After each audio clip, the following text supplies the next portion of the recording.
Welcome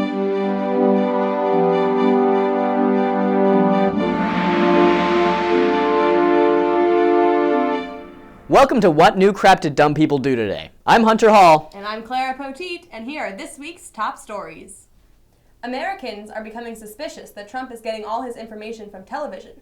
If that's the case, we would like to request he watch the upcoming West Wing Marathon on TBS. Starbucks has faced backlash for its promise to hire refugees, because who'd want a business committed to helping people? ABC announced that it would have its first bachelorette woman of color. Now, people of all races can date 30 people at once. California has finally received some relief from the drought they've been experiencing since 2011. Now only 17% of the state remains in drought, which is a vast improvement over last year's 94%. Unfortunately, the heavy rainfalls have caused severe flooding in parts of the state, which is kind of like your dentist correcting your overbite by punching you in the teeth.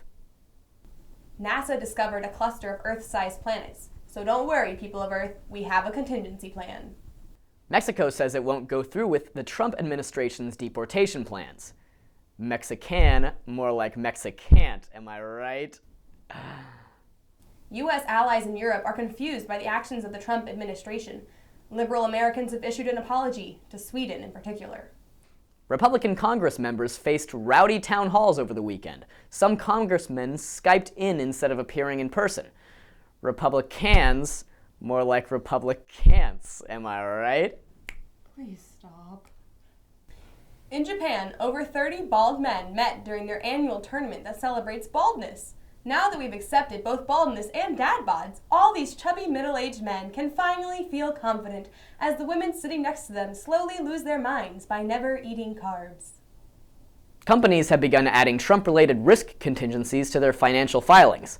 My Trump-related risk contingency is a bunker filled with cans of tuna. Paul Ryan's constituents have tried to get his attention through billboards and Craigslist ads because those are the only two forms of advertisement Republicans are familiar with. Ted Cruz said, quote, "I think we'll have another Supreme Court vacancy this summer."